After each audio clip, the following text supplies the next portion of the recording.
It's on here now. The goalkeeper's beaten, and South Africa have gone over. Shaker Sport 2010.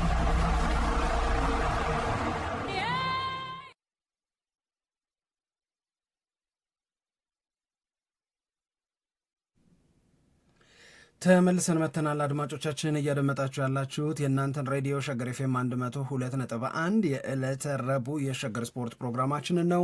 ፕሮግራማችን እስከ 6 ሰዓት ድረስ ወደ እናንተ መድረሱን ይቀጥላል። ጻፉ፣ ደውሉ፣ ስሜቶቻችሁንም ንገሩን እንላለን። እንግዲህ በተሳትፏችሁ ላይ ተመስርተን ደግሞ የተለያዩ ማበረታቻዎችን ወደ እናንተ የምናደርስ ነው የሚሆነው። ጻፉልን፣ ደውሉልን 8101 ላይ 275454 ላይ እንደዚሁም 0909441919 እንዲሁም ሸገር ስፖርት ዊዝ አበበ ግደይ የዩቲዩብ ቻናላችን ላይ ልታገኙን ትችላላችሁ። ከልብ ከልብ ነው የምናመሰግነው። በዚህኛው ምዕራፍ ማለትም 5 ሰዓት እስኪሆን ድረስ 2 ጉዳዮችን እናነሳለን። የመጀመሪያው ጉዳይ የሚሆነው እንግዲህ አሜሪካን ሀገር የሚደረግ የአገር አቋራጭ ውድድር አለ።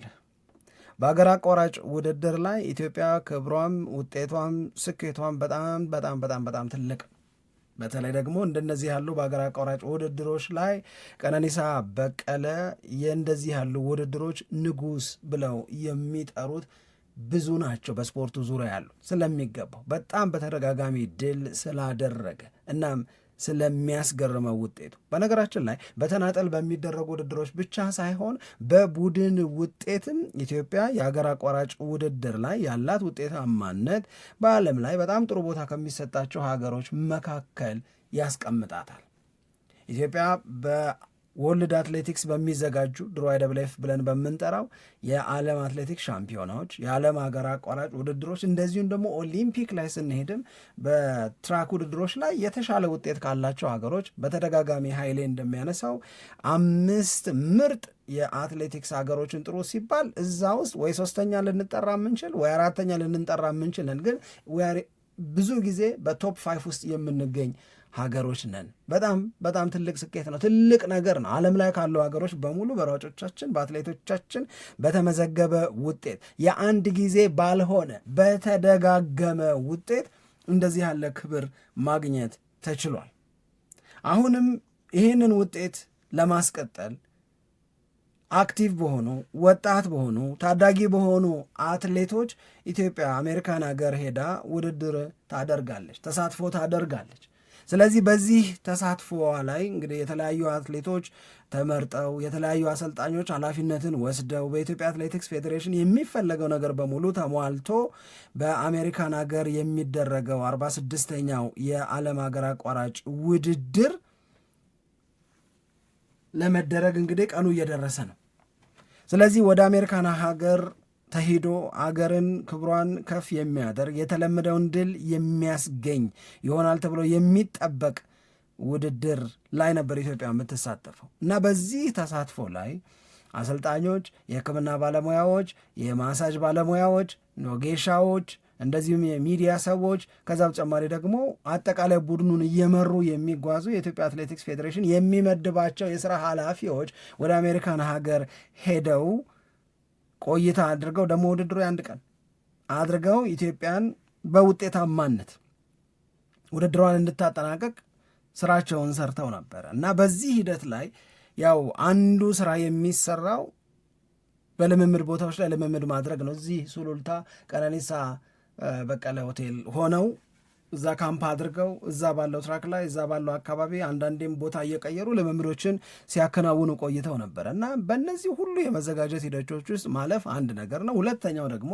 በውድድሩ ላይ የሚሳተፉ አትሌቶች፣ አሰልጣኞች፣ የሕክምና ባለሙያዎች፣ ወጌሻዎች ያልናቸው በሙሉ በአሜሪካን ኤምባሲ የቪዛ መጠየቅ ሂደት ውስጥ አልፈው ቪዛው ተፈቅዶላቸው አሜሪካን ሄደው ተወዳድረው ፍሎሪዳ ደርሰው ውድድሩን ያደርጋሉ ነው። ይሄንን ለማድረግ በሚደረግ ጥረት እንግዲህ ልምምዱ አልተቋረጠም፣ ልምምዱ ተካሂዷል። የተመረጡ አትሌቶች አሰልጣኞቻቸው ጋር ማድረግ ያለባቸውን ዝግጅት በሙሉ አድርገዋል እና ቀደም ብሎ ነው የቪዛ ጥያቄ ሂደትም ደግሞ የሚጀመረው መጀመርም ያለበት። ስለዚህ ያንን ተጀመረና መጀመሪያ ዙር ላይ በኢትዮጵያ አትሌቲክስ ፌዴሬሽን በኩል የአሜሪካ ኤምባሲ እዚህ አዲስ አበባ ያለው የአሜሪካ ኤምባሲ ኮሚኒኬት ተደረገ። የአሜሪካ ኤምባሲ ኮሚኒኬት ሲደረግ ወደ 36 የሚደርሱ ሰዎች ናቸው በቪዛ ጥያቄው እንዲስተናገዱለት የኢትዮጵያ አትሌቲክስ ፌዴሬሽን የጠየቀው 36 ሰዎች። ይሄ ማለት ቅድም እንዳልነው አትሌቶቹንም አሰልጣኞቹንም የሕክምና ባለሙያዎቹንም እንደዚሁም ደግሞ የልዑካን ቡድኑን መሪዎች ያካተተ የ36 ሰዎች የቪዛ ጥያቄ ቀረበ። ይህንን ጥያቄ የአሜሪካ ኤምባሲ ተቀበለና ለ13ቱ ፈቅዶ 23ቱን አልፈቅድም አለ፣ ቪዛ ከለከለ። ስለዚህ 23ቱ ወደ አሜሪካ መሄድ አትችሉም ተባሉ ማለት ነው። ይሄ ችግር ሲገጥም የኢትዮጵያ አትሌቲክስ ፌዴሬሽን ችግሩን ለመፍታት ጥረቶችን ያደርጋል። ጥረቶችን ሲያደርግ ማንን ኮሚኒኬት አደረገ? በሀገር ውስጥ ማንን ኮሚኒኬት አደረገ? በዓለም አቀፍ ደረጃ የሚለው ነገር ወሳኝ ነው። በዚህ ሂደት ላይ የቀድሞ የሸገር ስፖርት ባልደረባ አሁን በአሜሪካን ሀገር የሚገኘው ኃይለ እግዚአብሔር አድሃኖም በኦንላይን የጥያቄና መልስ ፕሮግራም ላይ የወርልድ አትሌቲክስን ፕሬዚዳንት ሰባስቲኮን አገኘ። ይሄንን ችግር አድሬስ አደረገ። እንዲህ ያለ ችግር ገጥመዋል። እንግዲህ በኢትዮጵያ አትሌቲክስ ፌዴሬሽን በኩል ወርልድ አትሌቲክስን ኮሚኒኬት ከማድረግ አንጻር ኮሚኒኬት ካደረጉ በዚህ ኮሚኒኬሽን ውስጥ ምን መልስ ተሰጣቸው? ያንን መልስ ይዘው አሜሪካ ኤምባሲ ለማሳመንና በውድድሩ ላይ የሚሳተፉት ሰዎች ቪዛ ተፈቅዶላቸው ወደ ፍሎሪዳ ጉዞ እንዲያደርጉ የተደረገውን ነገር የኢትዮጵያ አትሌቲክስ ፌዴሬሽን ሰዎችን ለመጠየቅ ጥረት እያደረግን ነው።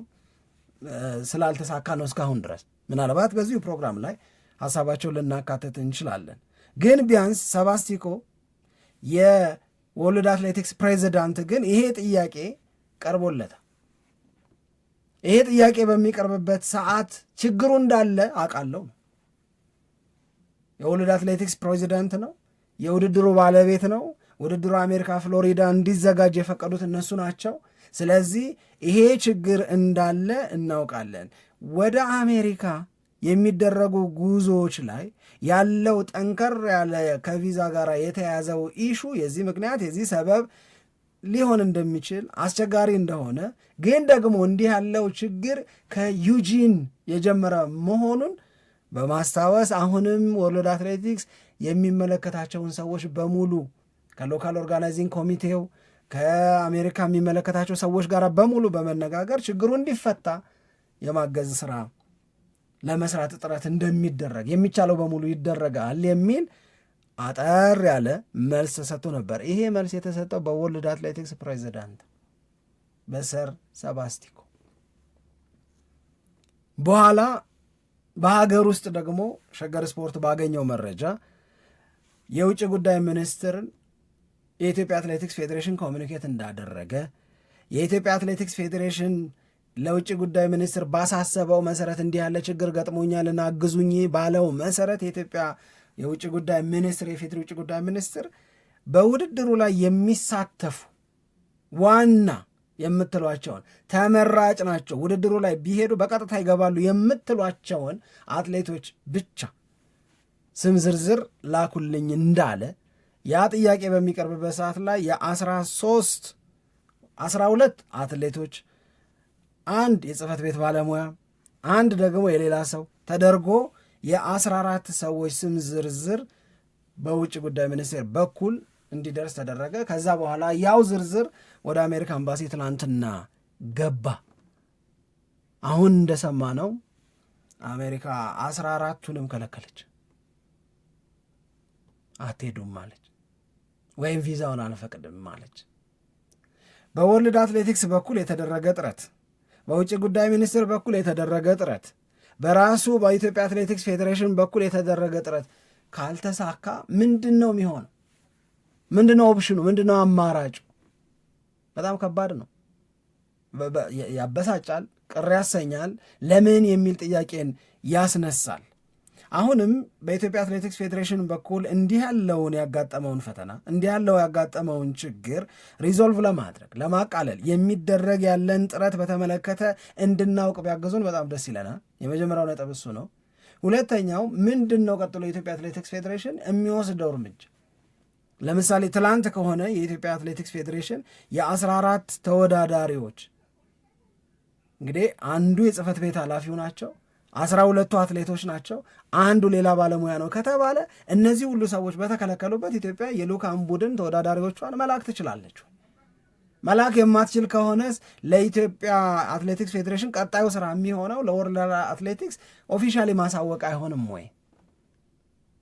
ኦፊሻሊ ማሳወቅ እንዲህ ሆነናል፣ እንዲህ አይነት ችግር ገጥሞናል፣ እንዲህ አይነት ችግር ገጥሞናል የሚል ነገር መነገር ያለበት ይመስለኛል።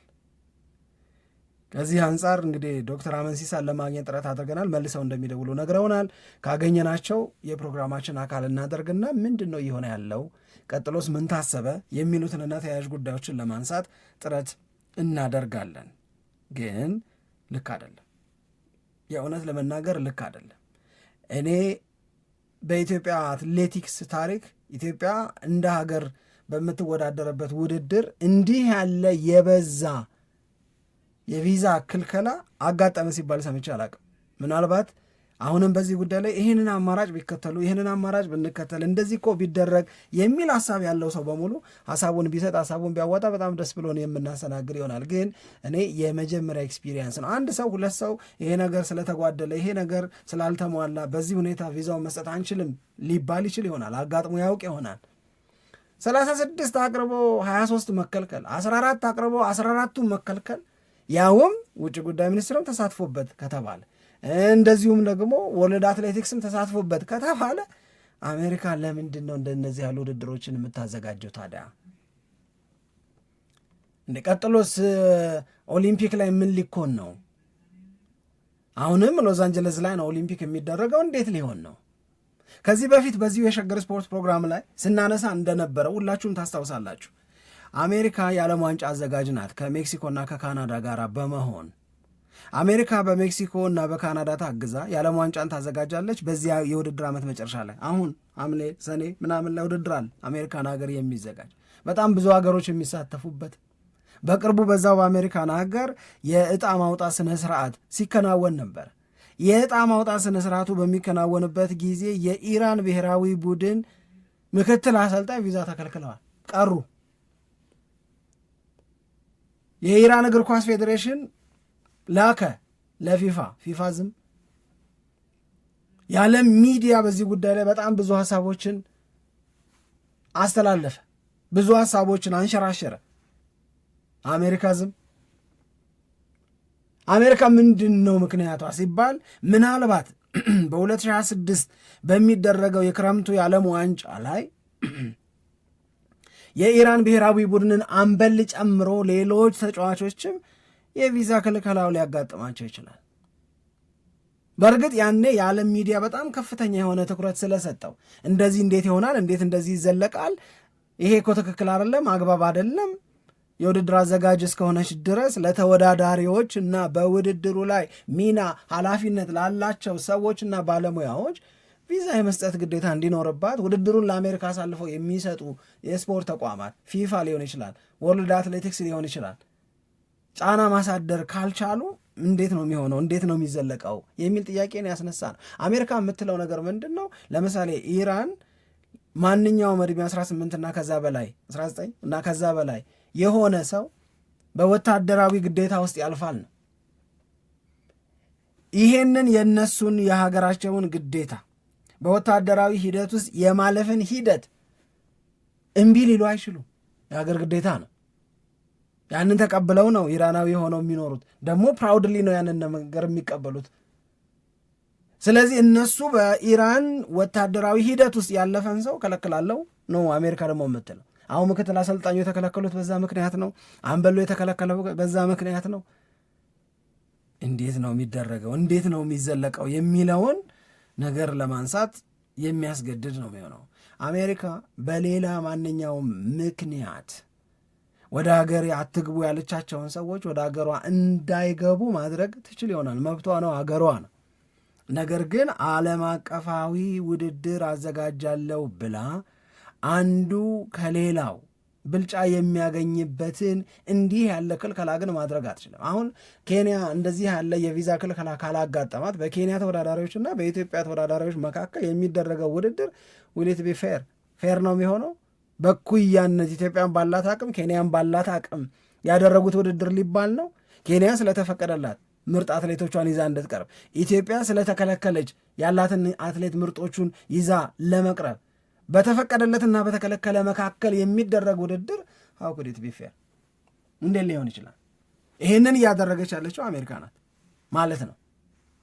ይህንን ደግሞ እንዴት ነው ኢንፍሉዌንስ ማድረግ የሚቻለው? እንዴት ነው እስካሁንስ ያልተቻለው? ይሄ በደንብ ቢብራራ በጣም ደስ የሚለኝ ጉዳይ ነው። እውነት ለመናገር በደንብ ቢብራራ ደስ የሚለኝ ጉዳይ ነው። ዩጂን ላይ አሜሪካ አሁንም እንደዚሁ ዓለም አቀፋዊ ውድድር አዘጋጅታ ነበረ እና ኬንያ ከነበሯት ተወዳዳሪዎች መካከል አንድ የአጭር ርቀት ተወዳዳሪ ቪዛ ተከለከለ። ደግመው ጠየቁ። አላወቃችሁ የሆነ ወይ ይሄ እኮ በአጭር ርቀት ውድድሩ ላይ የሚሳተፍ ነው ብለው ድጋሚ ጠየቁ። የዛን ሰዓት ላይ አሜሪካ አውቅ ያለው ግን አይሄድም አለች። አንዳንድ ጊዜ የእውነት ለመናገር ጉልበት በጣም በጣም የሚገርም ስሜት ነው የሚሰጠው። አውቅ ያለው ግን አይሄድም አለች። እዛ ማብራሪያ ቢጠየቅም ያው ከክልከላ የወጣ ነገር የለም። የዛን ሰዓት ላይ የሀገሪቷ ፕሬዚዳንት በወቅቱ የነበሩት የሀገሪቷ ፕሬዚዳንት ጣልቃ ገቡ ነው የተባለው የተነገረው በእናሱ በራሳቸው በኬንያ ሚዲያዎች ማለት ነው። ይህ 2022 ላይ እኮ ማለት ነው። ስለዚህ የዛን ሰዓት ላይ የኬንያው ፕሬዚዳንት ጣልቃ ገቡና የዓለም ሚዲያ በሙሉ ውድድሩ ደረሰ፣ ቀኑ ተቃረበ፣ ይሄ ልጅ ገና የቪዛ ጉዳዩን አልጨረሰም፣ ስለዚህ ምን ሊሆን ነው ሲባል ወርልድ አትሌቲክስ ያውቃል። ቅድም ፕሬዚዳንቱ ዩጂን ላይ ጀምሮ ያጋጠመን ችግር ያጋጠመን ፈተና ነው ብለዋል። ሴባስቲኮ የምለው ይህንን ውድድር ይህንን ሰውዬ የኬንያውን ልጅ በተመለከተ እኮ ነው። ከዛ የኬንያው ፕሬዚዳንት ጣልቃ ገቡ። የአሜሪካ የሚመለከታቸውን ሰዎች በኤምባሲ በኩል አነጋገሩ። ልጁ ቪዛ ተፈቀደለት። ቪዛ ተፈቀደለት። ከዛ የግል አውሮፕላን ሁሉ ተመደበ እንዲሄድ እንዲደርስ። ከዛ እዛ ዩጂን የነበረ የዓለም ሚዲያ በሙሉ ይሄንን መረጃ ስለሰማ ይሄ ልጅ እሱ የሚወዳደርበትን ርቀት የማጣሪያ ውድድር ይደርሳል ወይስ አይደርስም የሚገርም የሚዲያ ፎከስ አገኝ። ውድድሩ የሚደረገው ደግሞ ዩጂን ስለነበረ የሆነ አንድ ሌላ የአሜሪካ ከተማ ተደርሶ ከዛ ወደ ዩጂን የሚደረግ ጉዞ አለ። እነዛ ሁሉ በጣም በጣም በተቀላጠፈ መንገድ እንዲሟሉለት ቢደረግም ዘገየ። የማጣሪያ ውድድሩን ለሱ ሲባል ማዘግየት አይቻልም አለ ወርልድ አትሌቲክስ። ግን አለማወቀው፣ ግን የዓለም ሚዲያ ትኩረት ሰጥቶታል። የሱ ባልሆነ ጥፋት ከሱ ባልተጓደለ ነገር ቪዛ ስለተከለከለ የኬንያን መብት መንፈግ ነው፣ የልጁን ኬሪየር መጉዳት ነው፣ ምን አጎደለ ተብሎ ነው የሚከለከለው። መጨረሻ ላይ የወርልድ አትሌቲክስ አንድ አማራጭ ያቀረበው አማራጭ እሱ በሚወዳደርበት የአጭር ርቀት ውድድር ላይ ማጣሪያዎች ተደርገዋል። ማጣሪያው ተደርጎ አልቋል። ስለዚህ ብቻውን ይሩጥ ተባል። ብቻውን ይሩጥና ያንን ርቀት የሚሸፍንበትን ሰዓት መነሻ አድርገን ወደ ሰሚ ፋይናል ይግባ ወይስ አይግባ የሚለውን እንወስናለን ተባለ። ለብቻው ሮጠ። አሜሪካ እኮ ናት ይሄንን ሁሉ ነገር ብታመጣ ውድድር እንድታዘጋጅ እየተሰጣት እድል ተወዳዳሪዎች ናቸው። ከዛ በኋላ እኮ ልዩ ክትትል ማድረግ እኮ ከፈለገች ትችላለች። ሌሎች አማራጭ መንገዶችን መከተል ትችላለች እንጂ የስፖርቱን ስሜት የስፖርቱን ፍትሐዊነት በዚህ መጠን የሚረብሽ የበዛ ውሳኔ መወሰን የለባትም። ኦፍኮርስ አሜሪካ አሁን እየተከተለች ያለችው ከቪዛ ጋራ አይደለም። ከአንድ ሀገር ወደ እሷ ሀገር ወደ አሜሪካ የሚደረግ ጉዞ ይቅርና እዛው በአሜሪካ ውስጥም በጣም ከፍተኛ የሚባሉ ትልልቅ ከዚህ በፊት በነበሩ የአሜሪካ ፕሬዚዳንቶች ጭምር ያልተለመዱ ትልልቅ ውሳኔዎች እየተወሰኑ ነው። ቀድሜ የመኖሪያ ፈቃድ የሰጠዋችሁም ይሁን ቀድሜ ፓስፖርት የሰጠዋችሁንም ቢሆን የእናንተንም አጣራለሁ አለች እየተባለ በጣም ብዙ መረጃዎች ይወጣል። ህገ ወጥ ናቸው የተባሉትንም እንደዛው ጊዜያዊ ከለላ የተሰጣቸውንም እንደዚሁ ጊዜያዊ ከለላችሁ በአጭር ጊዜ ውስጥ ያበቃል ብላ 2 ወር ሰጥታለች። ይሄ መብት ነው፣ እንደ ሀገር መብቷ ሊሆን ይችላል። ግን ዓለም አቀፋዊ ውድድሮችን ስታዘጋጅ እንዲህ ያለ ነገር ማድረግ ግን እኔ መብት ሊሆን ይችላል ብዬ አላስብም። አለበለዛ ለአሜሪካ ትልልቅ ውድድሮችን ለማዘጋጀት ከመወሰናቸው በፊት ማሰብ ሊኖርባቸው ይችላል። ኦፍኮርስ ደግሞ ይህም ክልከላ የራሱን የሆነ ጣጣ ይዞ ሊመጣ እንደሚችል ይታወቃል። 2018 ራሻ ስታዘጋጅ አሜሪካ ምን እንዳደረገች ሁላችንም እናውቃለን። አሜሪካ ማዘጋጀት ፈልጋ የነበረው የ2026ቱን የዓለም ዋንጫ አልነበረም። አሜሪካ የፈለገችው የ2018ቱን ካልሆነ ደግሞ የ2022ቱን ነው። ግን ፊፋ ምን አደረገ? 2018ን ለራሻ 2022ን ለካታር ሲሰጥ እነ ሴፕ ብላተር ምን እንደተከተላቸው ሁሉም የሚያውቀው። ስለዚህ እንዲህ ያለው አቅም የፈለገችውን እንድታደርግ እድል ሰጥቷታል። ግን በማግባባትም ቢሆን መደረግ ያለበትም ጥረት ተደርጎ ቢሆን ይህንን አይነት ተጽዕኖ ማስቀረት መቻል አለበት ነው እኛ የምንለው። አሁን ቪዛ ያላቸው አትሌቶች እየተፈለጉ ነው የሚል መረጃ ደግሞ ሰማን። ይህንን ገና ማጣራት የሚፈልግ ሊሆን ይችላል። ለምን አሜሪካ ቪዛ ስለከለከለች ኦልሬዲ የአሜሪካ ቪዛ እጃቸው ላይ ያሉ አትሌቶች አገር አቋራጭ ትሞክራለሁ ልንላቸው ነው? በቀረው ጊዜ ልናዘጋጃቸው ነው? ምንድን ነው ትክክለኛው ነገር ምንድን ነው? ምን ቢያደርግ ነው የኢትዮጵያ አትሌቲክስ ፌዴሬሽን ልክ ሊሆን የሚችለው የሚለውን እንግዲህ ከጽህፈት ቤት ኃላፊውም ከፌዴሬሽኑ ፕሬዚዳንትም ማብራሪያዎችን ብንሰማ በጣም በጣም በጣም ጥሩ ነው የሚሆነው። ለምን ኢትዮጵያ ላይ በረታ የሚለውን ጥያቄ ጨምሮ ለምን በረታ፣ ለምን እንደዚህ ሆነ የሚለው ነገር አብሮ መታየት መቻል አለበት። እንግዲህ ከዚህ በፊት በተለያዩ አጋጣሚዎች ሲነሳ የነበረው ይሄ የሂውማን ትራፊኪንግ ጉዳይ ተጽዕኖ አሳድሮ ነው ከሆነስ የመለየት አቅም አጥተው ነው እውነት አሜሪካኖች ማን ስፖርተኛ ነው ማን የቡድን አባል ተብሎ ነው እየሄደ ያለው የሚለውን ነገር የመለየት አቅም አጥተው ነው? እስኪ ብቻ ማብራሪያ በጣም የሚፈልግ ነገር ነው የሚለውን ለማንሳት ነው። እንደ ሀገር ግን ይደብራል፣ የእውነት ለመናገር ያሳዝናል። መደረግም መሆንም ያለበት አይመስለኝም። ይሄንን ሪቨርስ ለማድረግ አሁንም ተጨማሪ ጥረት በውጭ ጉዳይ ሚኒስትር በኩል ተጨማሪ ጥረት በከፍተኛ የመንግስት ባለስልጣናትም በኩል በማድረግ እና የኢትዮጵያ አትሌቲክስ ፌዴሬሽንን በማገዝ የልጆቹ ህልም እንዳይጨናገፍ ማድረግ የሚገባ ይመስለኛል። ኬንያ ያደረገችው ያንን ነው። ፕሬዚዳንቱ በቀጥታ ጣልቃ እስከ መግባት ደረጃ ድረስ ደርሰዋል ነው።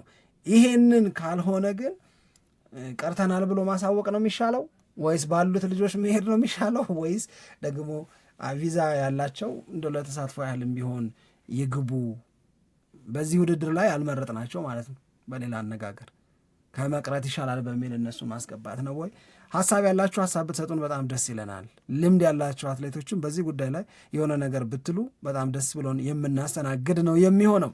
ወደ ሁለተኛው ጉዳይ እንሂድ። ትላንትና የተደረገ የካራባው ካፕ ውድድር አለ።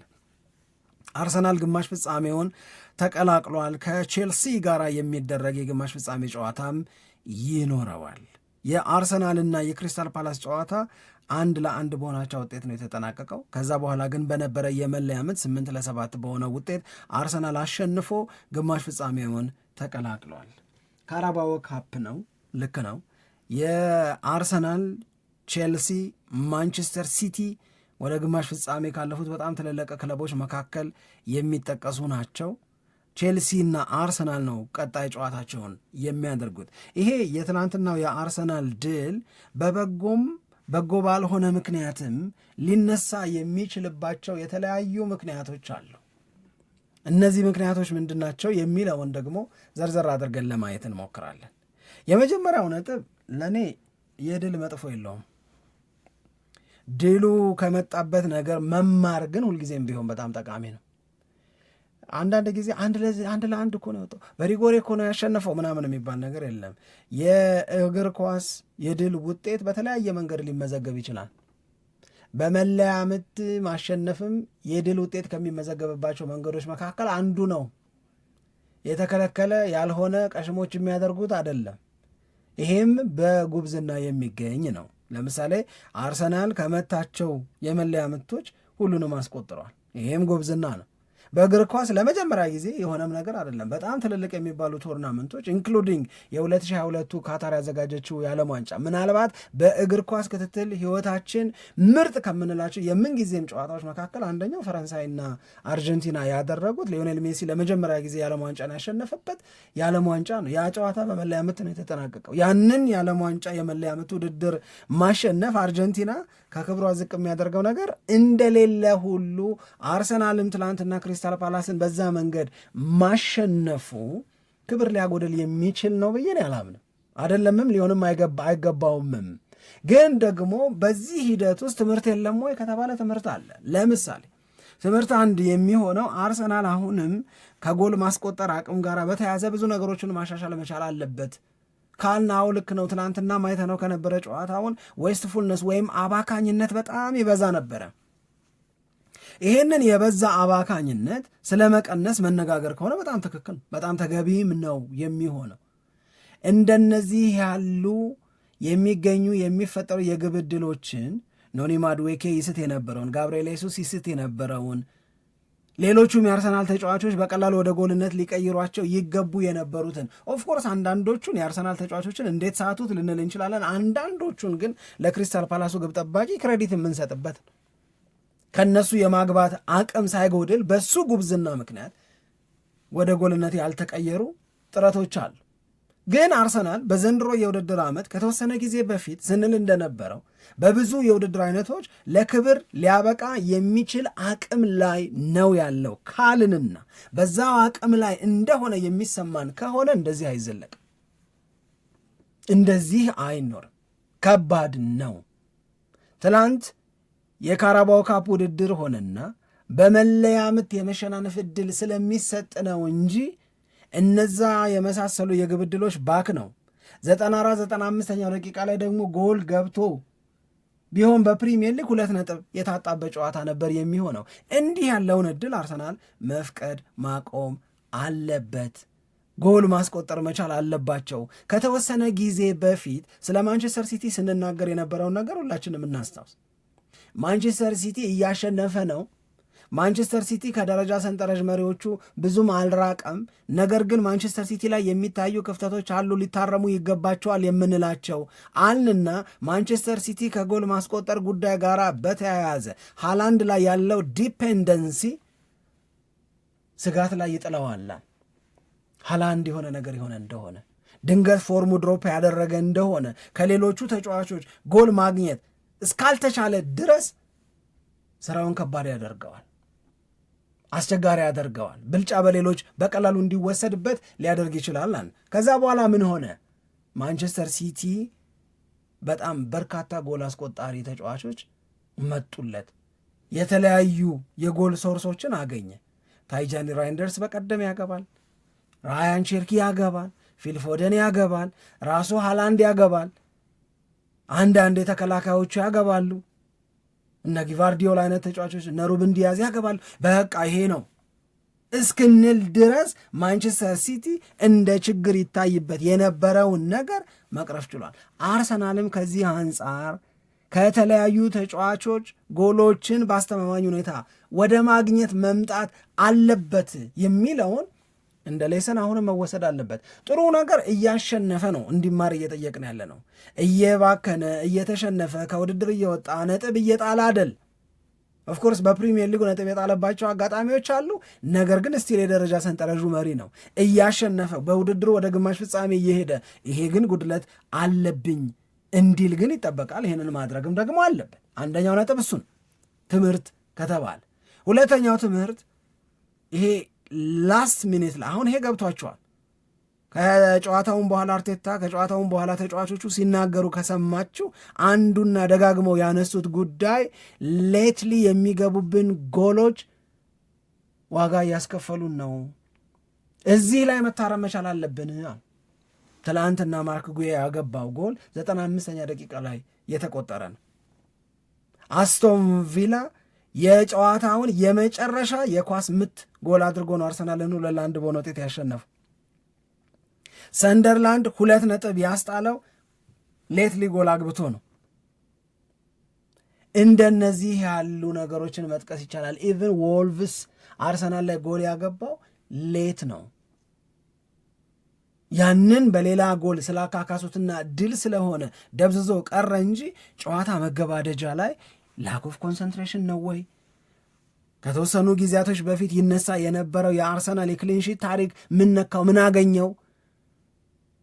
እነዚህ ነገሮች ሄደው ምን ዋጋ ሊያስከፍሉን ይችላሉ የሚለውን በደንብ መፈተሽና ቶሎ አድሬስ ማድረግ ያስፈልጋል። ይሄ ግዴታ ነው። እኔ የማምነው እንደዚህ ነው። እንደነዚህ ያሉ በ90 ደቂቃ ጨዋታዎች በመለያ ምት ሂደቶች የሚኖሩ ትምህርቶችን ትወስዳለህ እንጂ ድልን የምታንኳሰስበትን የተለያየ ሰበብ ፈልገህ ድሉን ማንኳሰስ ብዙም ትክክል አይደል፣ ለእኔ ትክክል አይደል። አውሮፓም ላይ ይሁን ዓለም ላይ በብሔራዊ ቡድንም ደረጃ ይሁን በክለብ ደረጃ ትልልቅ የሚባሉ ክለቦች ትልልቅ ውጤት አምጥተዋል ብለን የምናከብራቸው ክለቦች በሂደታቸው ላይ እንደነዚህ ያሉ ድሎችን ማምጣትም ጭምር ነበረባቸው። አምጥተውም ጭምር አልፈው ያውቃሉ። ሁሌ በመድላት ሁሌ በምቾት ላታሸንፍ ትችላል። ትላንት እኮ አርሰናል እኮ ፐርፎርም አድርጓል በደንብ። ግን ምንድን ነው ያ ሁሉ የግብ ዕድል የባከነበት ምክንያት ምንድን ነው? ለምን ጎል ማያስቆጥሩት? ይሄ ነው እኔ የሚታየኝ እንጂ በመለያ ምት ነው 1-0 ነው። ያውም እኮ ሌላ ኦን ጎል ነው ደግሞ፣ እውነት ነው ኦን ጎል ነው።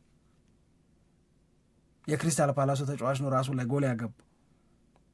እሱም ደግሞ በጣም የሚያሳዝን ዕድለ ቢስ ነው እውነት ለመናገር። ራሱ ላይ ጎል አገባ። አርሰናል 1-0 የሆነ ውጤት መራ። በመለያ ምቱ የተሳተውን ብቸኛ መለያ ምትም የሳተው ያው ተጫዋች ነው። በቃ እሱ ነው ልዩነት የፈጠረው። እነዚህ ነገሮች አዎ ጉድለት ናቸው፣ ግን ደግሞ ያው በሂደቱ እየታረሙ እንዲሄዱ ይገባል ነው። ከዚህ ጨዋታ ጋር ግን በተያዘ ለምሳሌ ጋብርኤል ሄሱስ 100ኛ ጨዋታውን ለአርሰናል ያደረገበት አጋጣሚ ነበረ። ልክ በአመቱ የመጀመሪያ ተሰላፊነትን እድል ያገኘበት አጋጣሚ ተፈጥሮለታል ለሱ።